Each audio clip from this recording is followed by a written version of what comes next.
ॐ नारदीया कलौ भक्तिः मोक्षोपायो ह्यनुत्तमम् इत्थं येनोपदिष्टं तं रामकृष्णं नमाम्यहम्। नारद भक्ति सूत्र को हम अध्ययन कर रहे हैं। पिछले हफ्ते हमने 4वां जो सूत्र है उसको अध्ययन किए थे।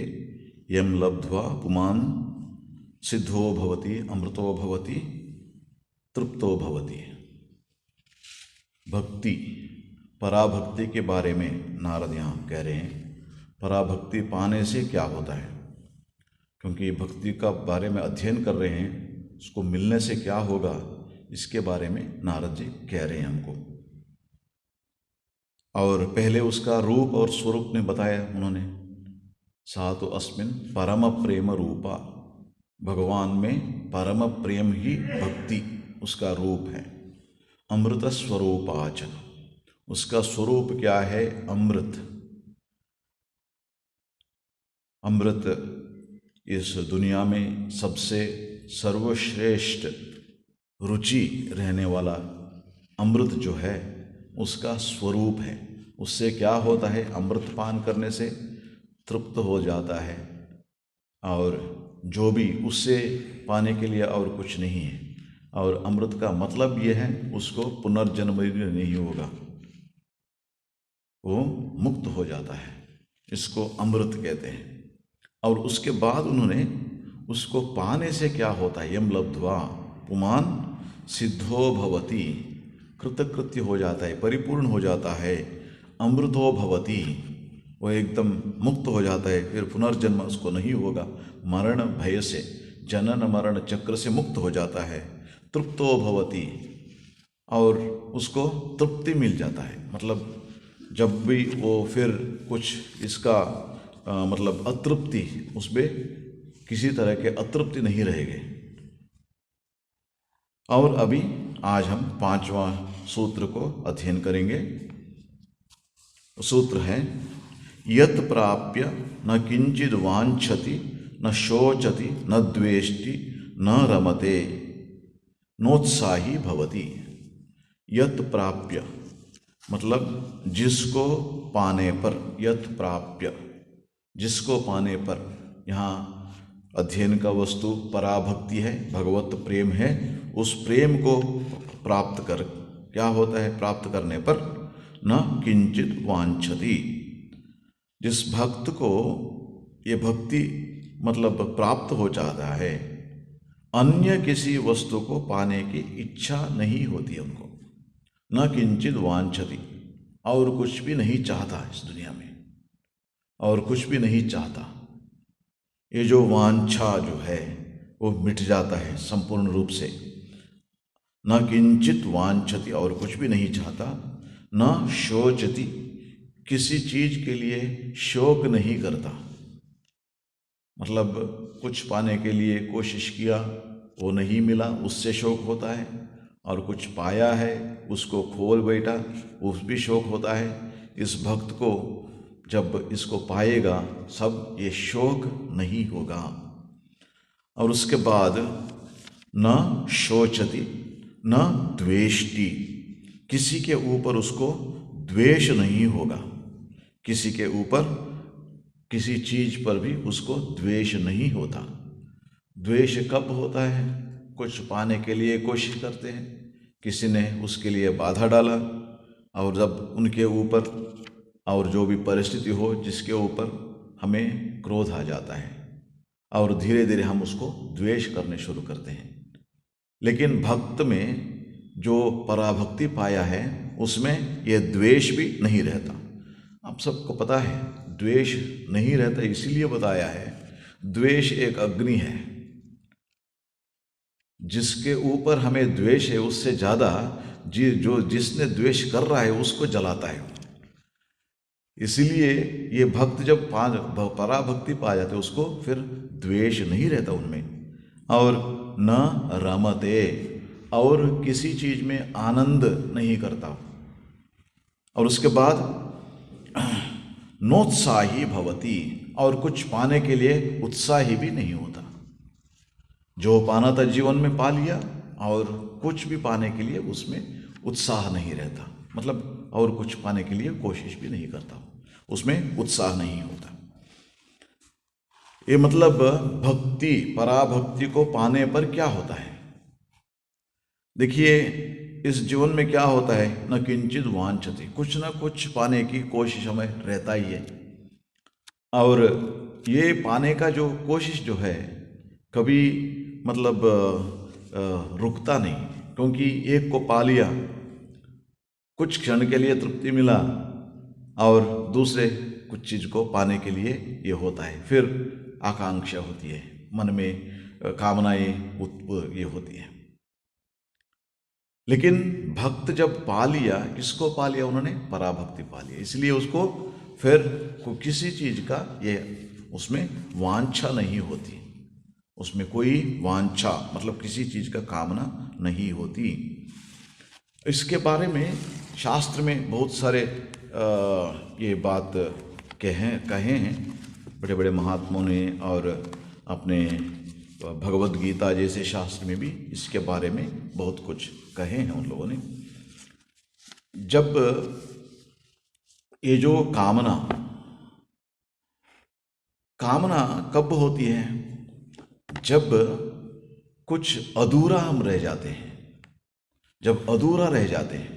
लेकिन भक्ति पाने पर क्या होता है, सिद्धो भवति, और परिपूर्ण हो जाता है, अधूरा नहीं।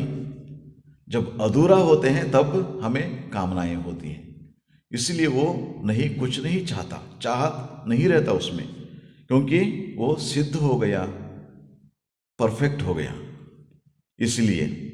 और कुछ है ना, मतलब खाने के लिए, ये भक्त की परिस्थिति क्या है, वो पूर्ण काम है, मतलब उसका जितना ये था वो सब उसको मिल गया।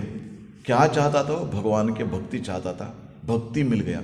इस दुनिया में पाने वाला सर्वश्रेष्ठ जो है उसको उन्होंने पा लिया, इसलिए और कुछ पाने का कामना नहीं रहता, वो पूर्ण काम हो जाता है। इसलिए दूसरी बात है, जब ये कामना जब होते हैं, कुछ पाने का जो वांछा कब होता है, जब हम इस दुनिया को अलग तरीके से देखते हैं। जो भक्त भक्ति पा लिया, पराभक्ति भगवत प्रेम पा लिया, पाने पर क्या होता है, हर एक वस्तु में, हर एक जगह में, हर एक व्यक्ति में अपने भगवान को ही देखता है, और उसको इस दुनिया में और कुछ है ही नहीं। और फिर पाने की ये का क्यों होगा, क्योंकि वो तो उनको, भगवान को तो उन्होंने पा लिया, उस प्रेम को उन्हें पा लिया। इसलिए भगवत भक्ति पाने पर उसको किस चीज का ये नहीं होता। इसीलिए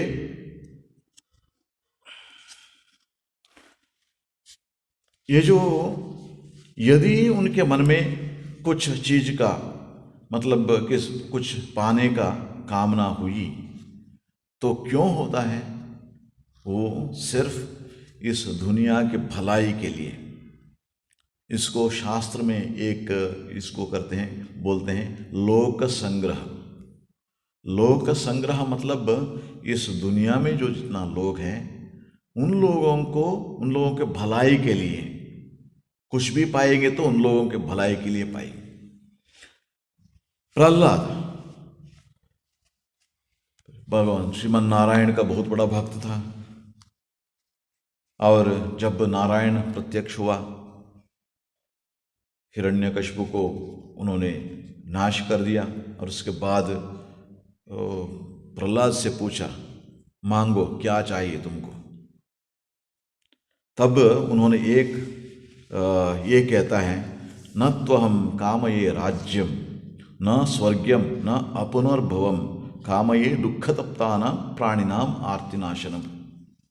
मुझे कोई चाह हो तो क्या है, न त्वहम कामये राज्यम, मुझको राज्य नहीं चाहिए, राज्य नहीं चाहिए, न स्वर्गम मतलब स्वर्ग को जाना वो भी नहीं चाहता हूँ, पुराने जमाने में, पुराणों में आप देखते हैं स्वर्ग को जाने के लिए कितना कोशिश करते थे लोग, बड़े बड़े यज्ञ करते थे, सब तपस्या करते थे। उस स्वर्ग का भी कामना नहीं है मुझे। न अपुनर्भवम, मुक्ति, अभी भी मुक्ति के लिए तपस्या करते हैं, मुक्त हो जाऊं, उसके लिए वो भी मैं नहीं चाहता हूं। कामये दुख तप्तानाम प्राणिनाम आर्तिनाशनम, मेरे मन में कोई चाह हो तो ये जो दुख तप्त लोग जो है, इस दुनिया में जितना भी लोग है दुख तप्त है, उसका आर्ति नाशनम, उसका आरती, उसका दुख को नाश कर दो। सचमुच दुख क्या है? जब भगवान को पाएगा तब कोई दुख नहीं रहेगा, तब तक कुछ ना कुछ रहेगा, क्योंकि वो पूर्ण नहीं हुआ, सिद्ध नहीं हुआ, इसलिए उसमें कुछ ना कुछ चाह रहता है। इसलिए प्रहलाद चाहता है जैसे आपने मुझको दर्शन दिया, मुझको भक्ति को प्राप्त किया, वैसे ही सभी को। और वो जो राक्षस बालक होते हैं उनके साथ, उनको देख के बोलते हैं इनको आप है ना ये दो, भक्ति दो, पराभक्ति दो, तब क्या होता है वो भी पूर्ण हो जाते हैं। उनको चाहते नहीं, मतलब मुझे कुछ नहीं चाहिए, उनको अपने को पूर्ण होने के लिए कुछ है ही नहीं। इसलिए लोक संग्रह के लिए, इस दुनिया के भलाई के लिए उन्होंने कुछ चाहते हैं। जो भी वो प्रार्थना करेगा सबके भलाई के लिए, सर्वे भवन्तु सुखिनः सर्वे सन्तु निरामयाः, यही उसकी प्रार्थना होगा, क्योंकि अपना तो सब कुछ मिल गया उसको। इसलिए भक्त न किंचित वांछति, किसी चीज को उन्होंने चाहता नहीं, किसी चीज को उन्हें चाहता नहीं। श्री रामकृष्ण महाकाली का बहुत बड़े भक्त थे, हम सब जानते हैं। और जब उनको आखिरी दिन में ये गले के कैंसर हुआ, ये सब भक्त लोगों को ये समझ में आया ज़्यादा दिन नहीं रहेंगे,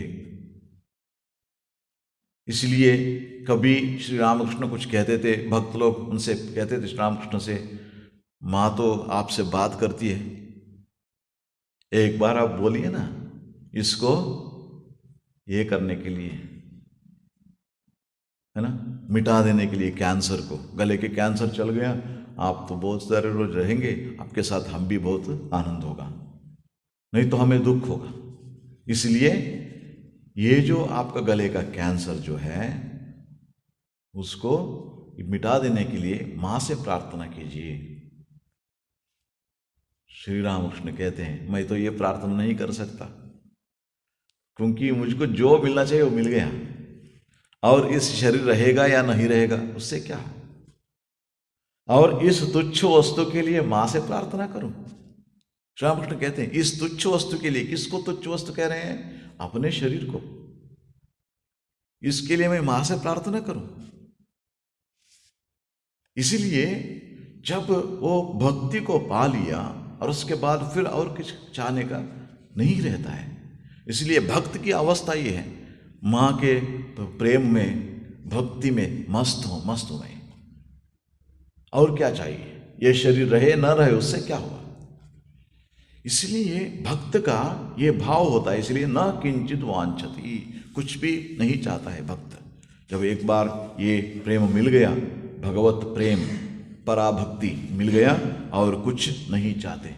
श्री रामकृष्ण कहते हैं जब अमृत के बारे में पुराण में बहुत कह दिया उन लोगों ने, उसको मतलब इतना अच्छा लगता है उसको, और कुछ और कोई चीज़ अच्छा नहीं लगता। श्री रामकृष्ण कहते हैं जब कोई अमृत को पान करे और आप उसको एक ये गुड़ है ना, गुड़ थोड़ा देने से क्या होता है, उसको क्या अच्छा लगता है उसको, थोड़ा मुंह मीठा करे आप उनको देने से, अरे वो अमृत तो पान कर लिया और उसका मुंह मीठा ही है, और फिर गुड़ दे के मीठा करेंगे उसको, और इसका जो माधुर्य जो है, मधुरता जो है, उसमें क्या ये है, एक समान है। इसलिए वो भक्त है ना, ये गुड़ मतलब इस दुनिया के चीजें, अमृत मतलब भगवत प्रेम, एक बार पान कर लिया और कोई चीज नहीं चाहता है भक्त। न किंचित वांछति, और उसके बाद न शोचति, उसको शोक नहीं होगा, किसी तरह का शोक नहीं होगा भगवत प्रेम को पाने से।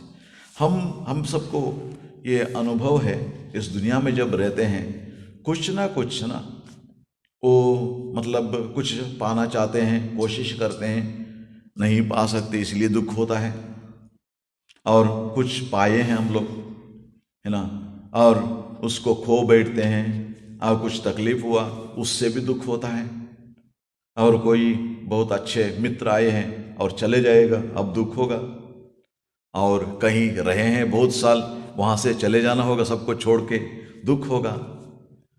लेकिन इस भक्त को ऐसा दुख नहीं होता, न शोचति, शोक, किसी तरह का शोक नहीं रहता उसको, उस भक्त को नहीं हो रहता, क्योंकि जो है ना, इसके बारे में उपनिषद में एक बात कहते हैं कि तत्र को मोहः कशोकः एकत्वमनुपश्यतः। जब वो ब्रह्म ज्ञान को प्राप्त कर लेता है उसको तत्र को मोहः कशोकः, ब्रह्म ज्ञान को प्राप्त कर लिया मतलब क्या है, इस दुनिया के हर एक कण में ब्रह्म वस्तु को देखता है। वैसे ही जब हम ये बता रहे थे, मतलब भक्त भी जो भी देखो वहां पर अपने भगवान को, अपने इष्ट देव को देखता है। ऐसा होने पर किसको छोड़ने का दुख होता है और किस चीज पर मोह होता है उसको, क्योंकि सब भगवान ही है। अलग अलग रहने पर, है ना, छोड़ के जाने का दुख होता है, नहीं तो ये मतलब कुछ ये पाने के लिए मोह होता है, ऐसे कुछ वो तो होता है, क्योंकि अलग अलग है। ये अलगापन है ही नहीं भक्त को, सब जगह में अपने भगवान को ही देख रहा है।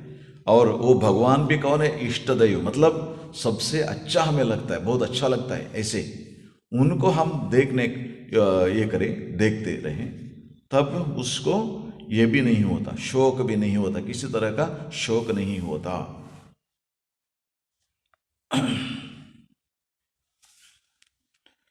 वो भक्त, उसको शोक क्यों नहीं होता, क्योंकि जब भक्ति पराभक्ति पा लेता है सब समय अपने भगवान के समक्ष रहता है,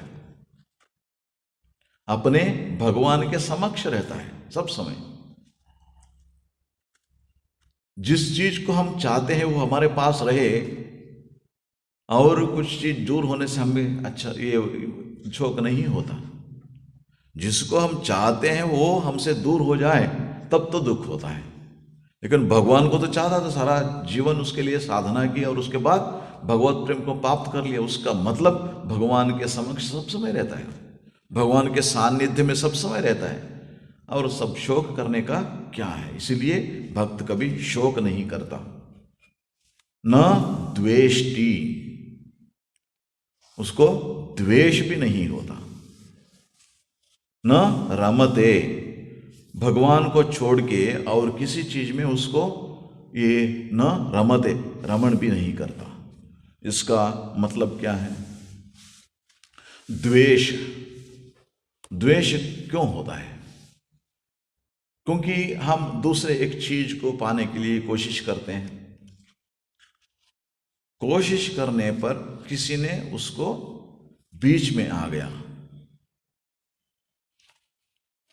तब क्या होता है, उसके ऊपर जो भी बीच में आया है, वो परिस्थिति हो या ये हो, व्यक्ति हो, जो भी हो, उसके ऊपर पहले क्रोध आता है और उसके बाद वो द्वेष में परिणत होता है। द्वेष क्रोध का और एक रूप है द्वेष। इसीलिए लेकिन भक्त को ये नहीं होगा। क्यों नहीं होगा, क्योंकि वो तो जो भी पाना चाहता था वो सब पा लिया, इसको पाने पर, पराभक्ति को पाने पर। इसलिए उसको और नया कुछ पाने का कोई जरूरत ही नहीं है, इसलिए बीच में कोई आने का ये भी नहीं है। और दूसरी बात, इसमें ना संस्कृत में एक श्लोक है, वो क्या कहते हैं, जिह्वाम क्वचित संदशति स्वदद्भिः तद्वेदनायां कतमाय कुप्येत। अब बातचीत कुछ खाते रहते हैं, उस समय दांतों के बीच अपने जिह्वा आ जाता है और कट जाता है। किसके ऊपर क्रोध करे? क्योंकि अपने दांत या अपने जिह्वा को काट लिया, किसके ऊपर क्रोध करे? तद्वेदनाय, ये जो व्यथा होती है, ये पेन होती है, उसके लिए किसके ऊपर क्रोध करे? भक्त का हाल भी ऐसा ही होता है, क्योंकि हर एक चीज में ये भक्ति है ना, भक्ति पहले क्या करता है, भक्त अपने इष्ट दैव को देखता है, देखते देखते धीरे धीरे क्या होता है, वो ही इष्ट दैव क्यों इष्ट हुआ? क्योंकि अपने हृदय में है। और उसके बाद उसको ये समझ में आता है सिर्फ अपने हृदय में नहीं, हर एक के हृदय में ईश्वरः सर्वभूतानां हृदयेषु तिष्ठति, भगवान कहते हैं। मतलब उनको ये अनुभव है भक्त को, फिर किसके ऊपर द्वेष करेगा? सब अपने इष्ट दैव ही है, इसलिए उसको द्वेष नहीं होता। और ये मतलब भक्त लोगों का ना, ये इसमें बहुत सारे इसके उदाहरण है। ये जो पावहारी बाबा स्वामी विवेकानंद जिसको मिले थे, और श्री रामकृष्ण कथामृत में एक घटना आती है, किसी ने वहाँ वाराणसी गया था और वहाँ गाजीपुर में जाके पावहारी बाबा को देख के आया था, मिल के आया था। मिलने के बाद श्री रामकृष्ण से कहते हैं, जो आप है ना, आपका एक फोटो छवि उन्होंने अपने कमरे में रखा है। पावहारी बाबा बहुत बड़ा संत थे, स्वामी विवेकानंद उनके जाके मिले थे पावहारी बाबा से। पावहारी बाबा मतलब सिर्फ हवा सेवन करके जीता था।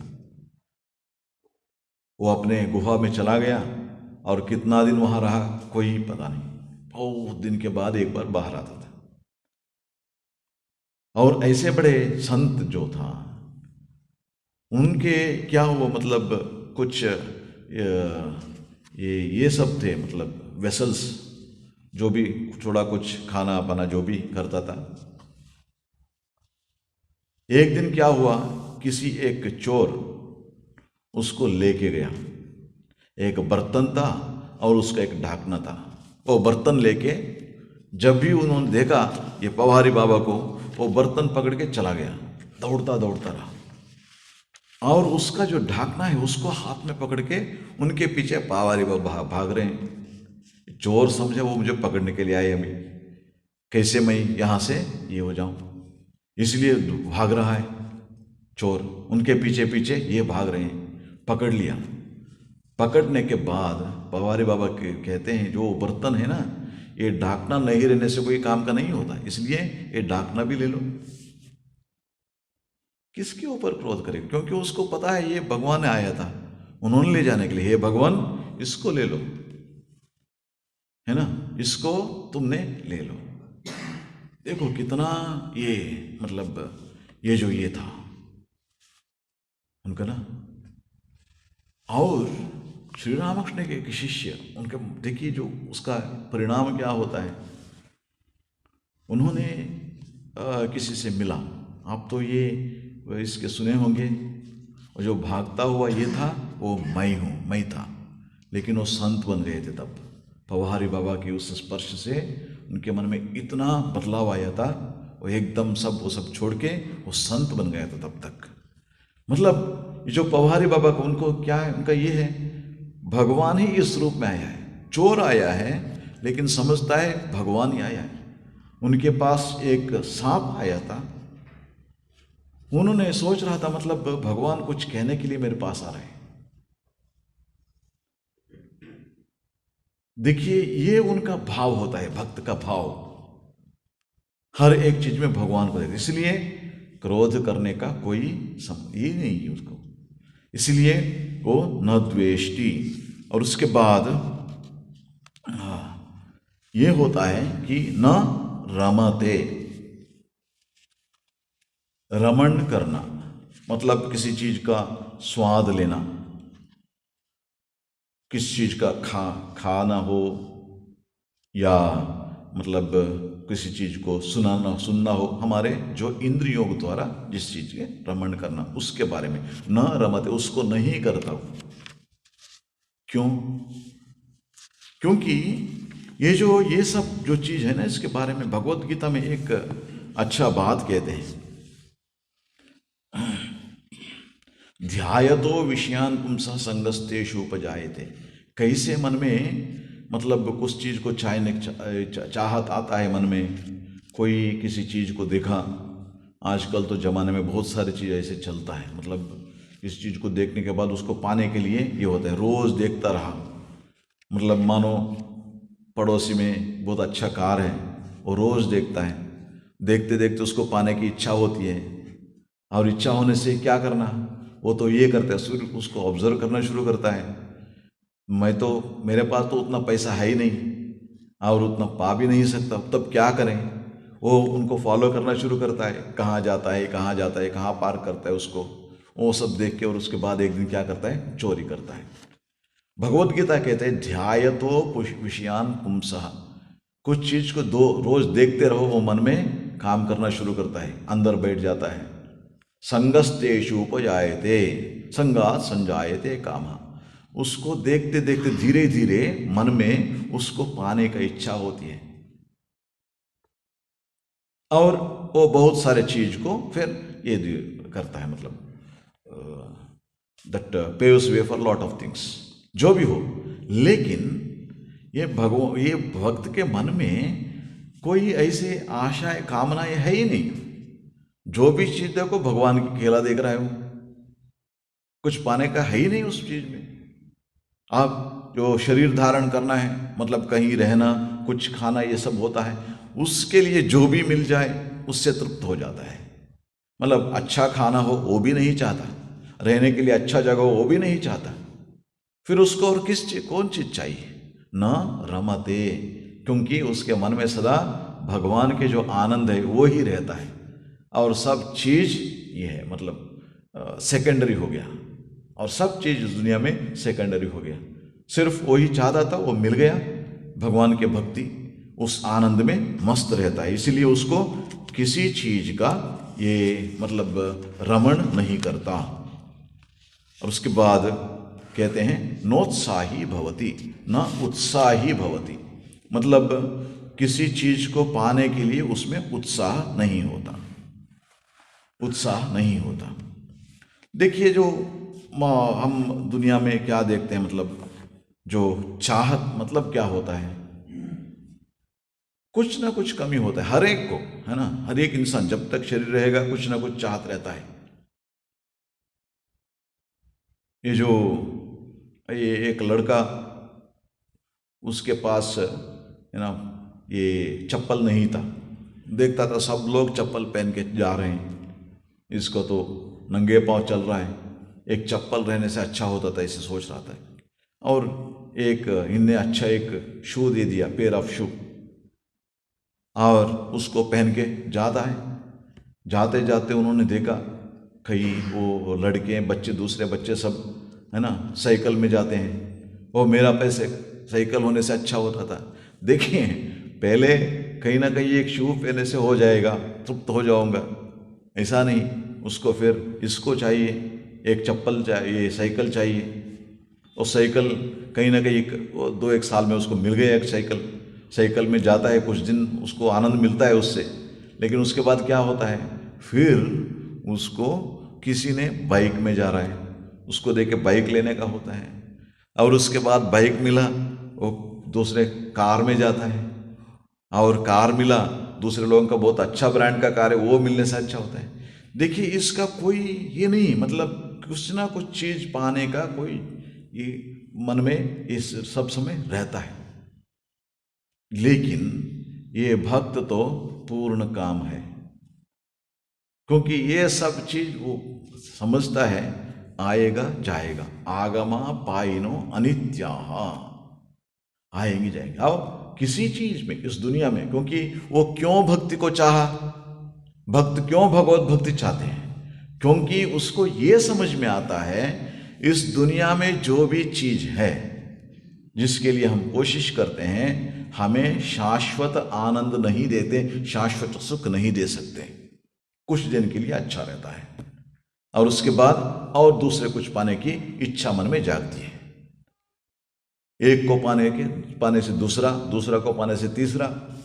कुछ दिन के लिए ठीक है, जैसे बच्चों को खिलौने दे दो और मानो वो ही अपना सर्वस्व है, ऐसे 2 दिन उससे खेलता रहता है और तीसरे दिन और कुछ, मतलब किसी बच्चे के हाथ में कुछ देख लिया, वो भी चाहिए मुझको, वही चाहिए, इसको फेंक देता है। वो तो छोटा बच्चा है, हम तो बड़े बच्चे हैं, और क्या, हमें भी वैसा ही होता है, कुछ ना कुछ चाहने का ये चाहत मन में सब समय रहता है। इसलिए लेकिन भक्त इसका अनुभव हुआ है, मतलब कोई चीज इसमें शाश्वत सुख या तृप्ति देने वाला नहीं है इस दुनिया में। इसीलिए उन्होंने क्या किया, साधना की, इसीलिए कि शाश्वत सुख मिले जिससे। तब उन्हें यह पता लगा सत्संग के प्रभाव से और अपने गुरु का मार्गदर्शन से कि भगवान की भक्ति पाने से इससे छुटकारा मिलेगा। इसलिए उन्होंने भक्ति साधना की और उसके बाद उनको भगवान के भक्ति भगवत प्रेम मिल गया। जब एक बार मिल गया तब उनको ये सब उसमें और दूसरा कोई चीज पाने का यही नहीं, उत्साह ही नहीं रहता उसको, क्योंकि जो भी चीज तुम अर्जन करो, ले लो, अपने पास रखो, 2 दिन तो अच्छा रहता है और धीरे धीरे उसके ऊपर जो मोह था, जो जितना चाहता, सब आकर्षण जो होता है कम हो जाता है। इस दुनिया में हर एक चीज ऐसा ही है। ये उसको अनुभव में आ गया। जब उसको अनुभव में आ गया तब वो कुछ चीज पाने की उत्साह नहीं रहता। फिर हम बोल सकते हैं, देखिए जो ब्रह्मज्ञानी पुरुष भी कभी कभी कोई चीज चाहते हैं, है ना। कभी कभी हम देखते हैं ठाकुर श्री राम कृष्ण, और कभी कभी बोलते थे मैं फलाना एक व्यक्ति है ना, वो भगवान के बारे में बोलेंगे, उसको देखने जाऊंगा, गए, लेकिन क्यों जाते हैं, क्योंकि उनके साथ बातचीत करूं, बातचीत करके ना भगवान के आनंद और भी वृद्धि होता है, उसीलिए जाते हैं।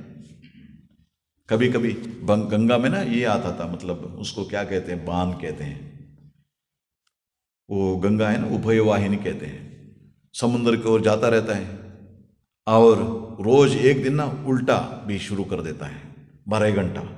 जब वो उल्टा आना शुरू करता है ना, कभी कभी ये एकादशी के समय में बहुत बड़ा लहर आता है उसका, एक बहुत बड़ा, जब वो आता है उस समय सबको कहते हैं, मतलब जितना वहां पर नौका है वो सबको अलर्ट करते हैं, ये देखो देखो आ रहा है, वो लोग उसके कैसे न कैसे बचा के रहते हैं। और श्री रामकृष्ण कभी कभी उसको देखने के, ये किसी ने बोला तो श्री रामकृष्ण भागते थे एकदम वहां से, गंगा है ना पास में ही, दक्षिणेश्वर उनके कमरे पक पास में ही, वहां जाके वो देखते थे। क्यों देखते थे, देखो भगवान की खेला देखो, अभी तक समुद्र की ओर जा रहा था और उल्टा ओर जा रहा है ये नदी, देखिए भगवान की खेला देखो। सब चीज में उनको वो भगवान की खेला ही दिख पड़ता है। इस भक्त जब भी कुछ चाह उसमें मन में आ गया, कुछ उत्साह उन्होंने दिखाया, जब दिखाएंगे क्या, क्यों दिखाएंगे, उनके भगवान की लीला देखने के लिए।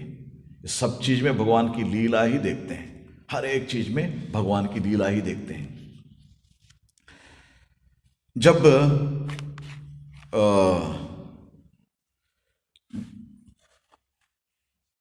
फिर मतलब एक स्वामी विवेकानंद के जीवन में एक घटना आती है। हम जानते हैं स्वामी विवेकानंद सारा भारत परिक्रम किया उन्होंने, उसके बाद अमेरिका गया स्वामी विवेकानंद। उससे पहले ही श्री रामकृष्ण के रहते हुए भी शरीर में महासमाधि से पहले ही स्वामी विवेकानंद को निर्विकल्प समाधि अनुभव भी हुआ था। इसका मतलब ब्रह्मज्ञानी थे। फिर उन्होंने क्यों उतना तकलीफ ली, सारा भारत परिक्रम किया और उसके बाद अमेरिका यूरोप गए स्वामी विवेकानंद, क्यों इतना थे? उससे पहले एक ये जो होती है, मतलब जब उनका जो ये समाधि का, निर्विकल्प समाधि का अनुभव नहीं हुआ था, उस समय एक दिन श्री रामकृष्ण से पूछा, क्या मांगते हो, मांगो। तब उन्होंने कहा, मुझे ये निर्विकल्प समाधि का अनुभव होना चाहिए और निर्विकल्प समाधि अवस्था में रहूंगा और बीच बीच में इस शरीर पोषण के लिए थोड़ा आहार लेना पड़ता है ना, इसलिए जो भी करना हो बीच बीच में ना आके ये करके फिर समाधि आनंद में मस्त मग्न रहना चाहता हूं मैं। श्री रामकृष्ण से ये मांगते हैं। श्री रामकृष्ण क्या कहते हैं उसको, क्या हीन बुद्धि है तुम्हारा? मैं सोचा था तुम बहुत बड़ा आधार हो, बहुत बड़ा पेड़ हो, वटवृक्ष हो। ये वटवृक्ष के है ना नीचे बहुत सारे लोग आश्रय लेते हैं, है ना, उतना बड़ा ये हो, तुम देखने से अपने मुक्ति के लिए चाह रहे हो, अपने आनंद के लिए। तुम बहुत बड़ा आधार हो, बहुत सारे लोगों को ये भगवान के ओर मार्गदर्शन के लिए और इसके लिए तुम मार्गदर्शन करोगे, रास्ता ये करोगे, भलाई करोगे, लोग का जो भलाई करोगे तुम। श्री रामकृष्ण और कभी भी कहते थे, नरेंद्र शिक्षा देवे, नरेंद्र इस दुनिया को शिक्षा देगा। स्वामी जी कहते मैं नहीं करूंगा, करोगे तुम, जरूर करोगे तुम, तुम्हारा हड्डी करेगा। Ramakrishna, your very bones will do. इसलिए उतना बड़ा आधार था स्वामी विवेकानंद। लेकिन उन्होंने श्री रामकृष्ण से क्या चाहा, मेरी समाधि का अवस्था, वो अनुभव चाहिए मुझको। श्री रामकृष्ण क्या कहते हैं, कितना हीन बुद्धि। इसका मतलब स्वामी विवेकानंद ये भारत परिक्रमा उन्होंने की और उसके बाद अमेरिका यूरोप गए स्वामी विवेकानंद, वहां से फिर आ गया, आने के बाद फिर रामकृष्ण मिशन को स्थापना की, बहुत उत्साह दिखाते थे उसमें। क्यों? वो अपने के लिए कुछ पाने के लिए नहीं है, लोक संग्रह मेवार्थम। जब कोई ना मतलब ये होते हैं, भगवान का आनंद पा लेते हैं, उसके बाद उसको सबसे बांटना चाहते हैं, उसको सबके भलाई के लिए। श्री रामकृष्ण के जीवन में ही देखिए, जब उन्होंने श्री रामकृष्ण भक्त लोग नहीं आ रहे थे, अपना जो तोतापुरी महाराज से उन्होंने ये लिया अद्वैत ये, और उसके बाद निर्विकल्प समाधि का अनुभव हुआ, ये सब होने के बाद श्री रामकृष्ण क्या करते थे, वहाँ मंदिर के ऊपर वहाँ जाके कलकत्ते के ओर देखते हुए, कहाँ हो, जल्दी आओ, जल्दी आओ, तुम सब आओ। श्री रामकृष्ण, और कोई आया, इतना उत्साह से उनसे बातचीत करते श्री रामकृष्ण। क्यों? क्योंकि अपने को जो आनंद हुआ है और भी उस आनंद का अनुभव करेंगे। उनको अच्छा लगता था श्री रामकृष्ण को, इतना अच्छा, इतना बड़ा आनंद है और सिर्फ मैं उसका अनुभव करूं, सब करेंगे। इसलिए श्री रामकृष्ण क्या कहते थे, वहां जाके वो श्री रामकृष्ण बुलाते थे सबको, इधर आओ, इधर आओ, जल्दी आओ। अपना जो अनुभव है उन सबसे बताएंगे और बता के उसका आनंद को बांटेंगे।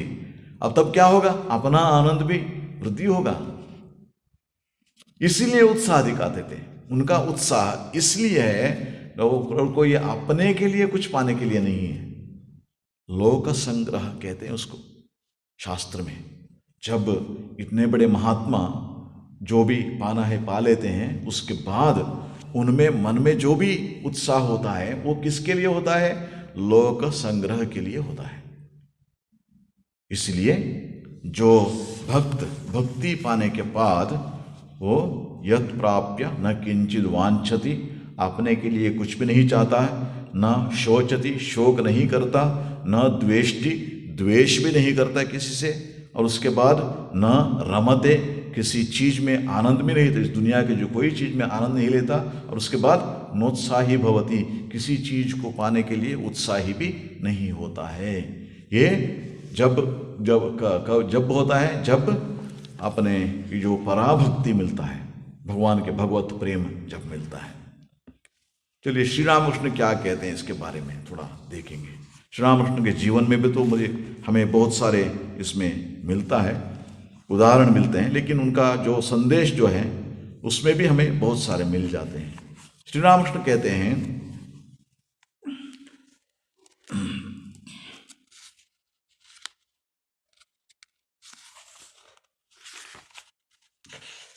ईश्वर की प्राप्ति के फलस्वरूप ही अखंड शांति की प्राप्त होती है। ईश्वर प्राप्ति से क्या होते हैं? अखंड शांति की प्राप्ति होती है। ईश्वर का प्राप्ति होने पर अखंड शांति। ईश्वर के निकट जितना आगे बढ़ोगे उतनी ही शीतलता का बोध होगा। स्नान करने पर और भी शांति मिलेगी। इसलिए जो हम इस श्लोक में देखें ना, न किंचित वांछति, और कुछ नहीं चाहता है। क्यों नहीं चाहता है? क्योंकि ईश्वर की प्राप्ति के फलस्वरूप अखंड शांति की प्राप्ति हो जाती है उसको। अखंड, वो मन शांत है। मन शांत है मतलब अशांत होने पर ही कुछ ना कुछ चाहते हैं। जब अशांत होता है ना मन, तब भी हम कुछ ना कुछ चाहते हैं। लेकिन ये भक्त का मन सब समय शांत रहता है, इसलिए कुछ पाने का इच्छा भी नहीं होता उसमें। इसलिए न कांक्षति, और उसको जब ईश्वर के निकट आगे बढ़ने पर उसका शीतलता मतलब भगवान का जो आनंद, शीतलता मतलब क्या है? नदी के पास जब जाते हैं उसका वो जो शीतल अनुभव हमें होता है, वैसे ही भगवान सच्चिदानंद स्वरूप है।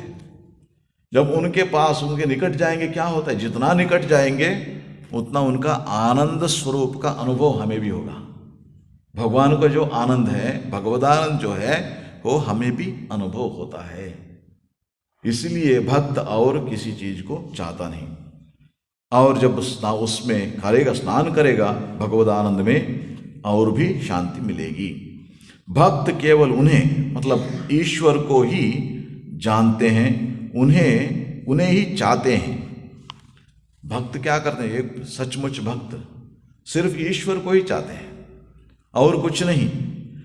और श्री हनुमान ने कहा था, किसी ने हनुमान से पूछा था, कुछ पूछा था, पूछने पर हनुमान ने कहा था, मैं तिथि नक्षत्र नहीं जानता, एकमात्र राम चिंतन करता हूं। मतलब तिथि नक्षत्र नहीं जानता मतलब आज क्या शनिवार, आज का इतवार, आज का अमुक नक्षत्र, अमुक तिथि, वो सब नहीं जानता। सब समय राम चिंतन में मस्त रहता था। मतलब ये सब रहने से कुछ पाने का ये होता है ना, वो भी नहीं। मन उसको जानने के लिए भी उसके मन में ये नहीं, क्योंकि सब समय राम के चिंतन के आनंद में डूबे हुआ है। ये भक्त की अवस्था है, सचमुच भक्त की अवस्था ये है, जिसे श्री रामकृष्ण कहते हैं, जिसे ईश्वर लाभ हुआ है वह मन प्राण देह आत्मा सब कुछ उन्हें समर्पण कर देता है। अपने मन प्राण जो भी है उसे समर्पण कर देता है। ये समर्पण करने पर ही उनको भगवान मिलते हैं ना, भगवान के प्रेम।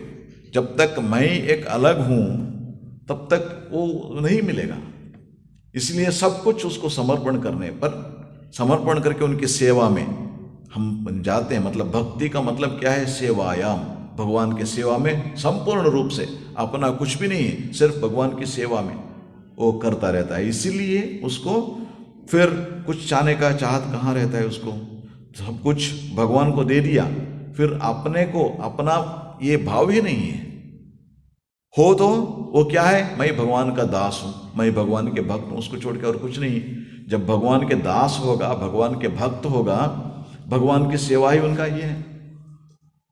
इसलिए अपने के लिए कुछ जरूरत ही नहीं पड़ता उनको, महसूस नहीं होता जरूरत, जो भी चीजों महसूस नहीं होता।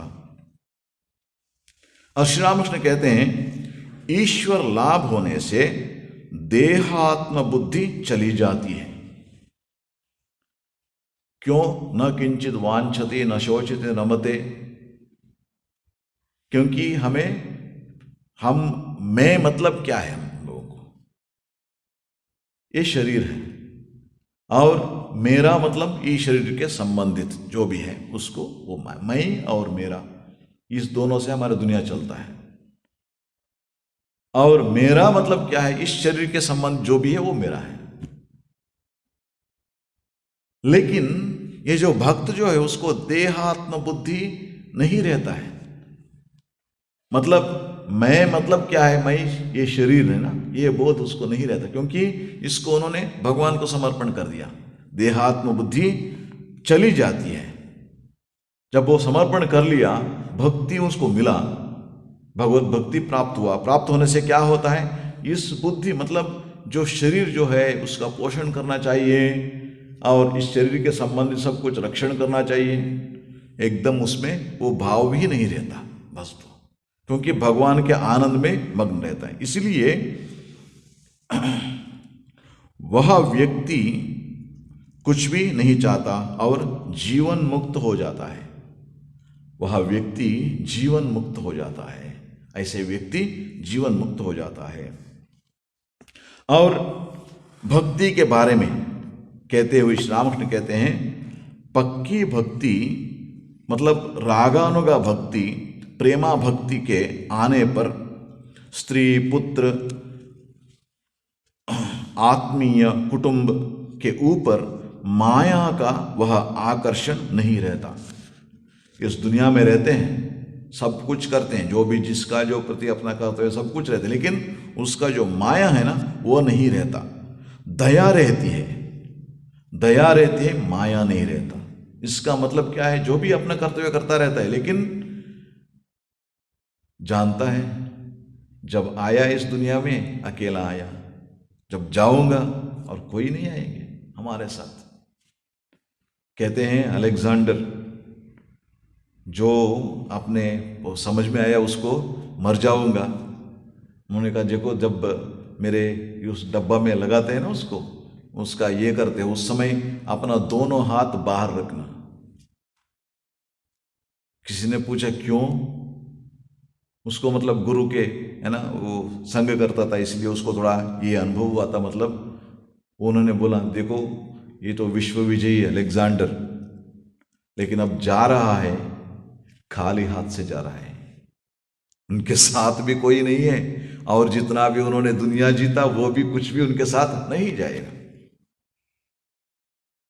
ये भक्त को ये बात है ना भली भांति वो जानता है, इसलिए श्री रामकृष्ण कहते हैं उसको ये नहीं रहता, लेकिन दया रहती है। दया क्या चीज है, क्योंकि मैं इस कुटुंब में हूं, जो भी मेरा कर्तव्य उसको करना चाहिए हर एक के प्रति, लेकिन उसका माया नहीं रहता, उसका आकर्षण नहीं रहता।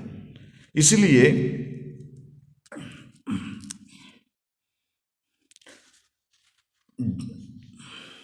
श्री रामकृष्ण कहते हैं कि ईश्वर में प्रीति होने पर संसार के प्रति आसक्ति विषय बुद्धि पूर्णतः चली जाती है। इसीलिए वो भक्त है ना, उनको कोई चाहत वो सब नहीं होता। यत् प्राप्य न किंचित वांछति न शोचति न द्वेष्टि न रमते नोत्साही भवति। मतलब जिस भक्ति को प्राप्त होने पर वो अन्य किसी वस्तु को पाने का इच्छा नहीं रहती, और किसी वस्तु नाश होने पर शोक भी नहीं होता, किसी तरह का द्वेष भी नहीं करता, इसलिए उसको और किसी चीज को पाने के लिए उत्साह भी प्रकट नहीं करता है। भगवत गीता में ऐसा ही एक श्लोक है भक्त के बारे में, 12वीं श्लोका में भक्त योग, उसमें कहते हैं भगवान, यो न हृष्यति न द्वेष्टि न शोचति न कांक्षति।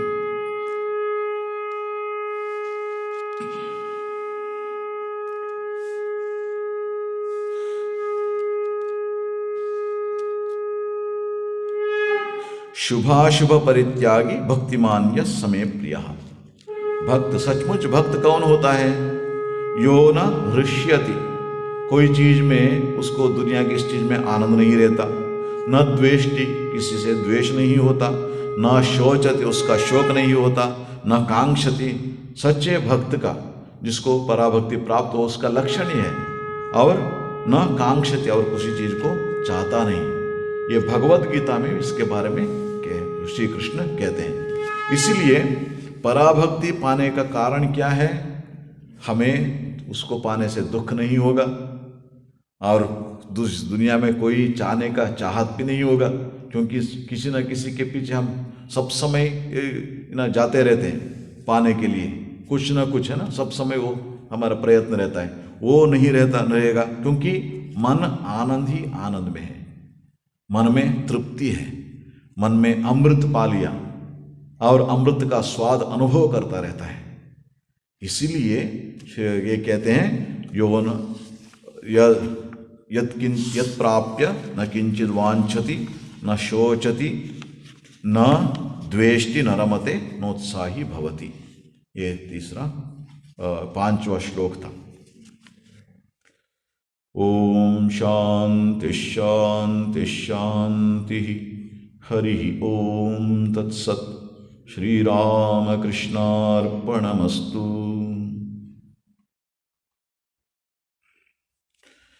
24 तारीख शुक्रवार को क्रिसमस ईव है। उस दिन आरती के बाद थोड़ा पूजा ये सब हो गए। और उसके बाद 26 तारीख को इतवार संडे, आने वाले संडे को हमारे लिए बहुत ये है मुख्य, ये है पवित्र दिन है, शारदा माँ का जन्मदिन। उस दिन सुबह मंगलारती वो सब होगी और उसके बाद पूजा, हवन, भजन, उसके बाद ये भी होगा अपने प्रवचन, उसके बाद प्रसाद, ये सब होंगे। आप सब उसमें भाग लेंगे।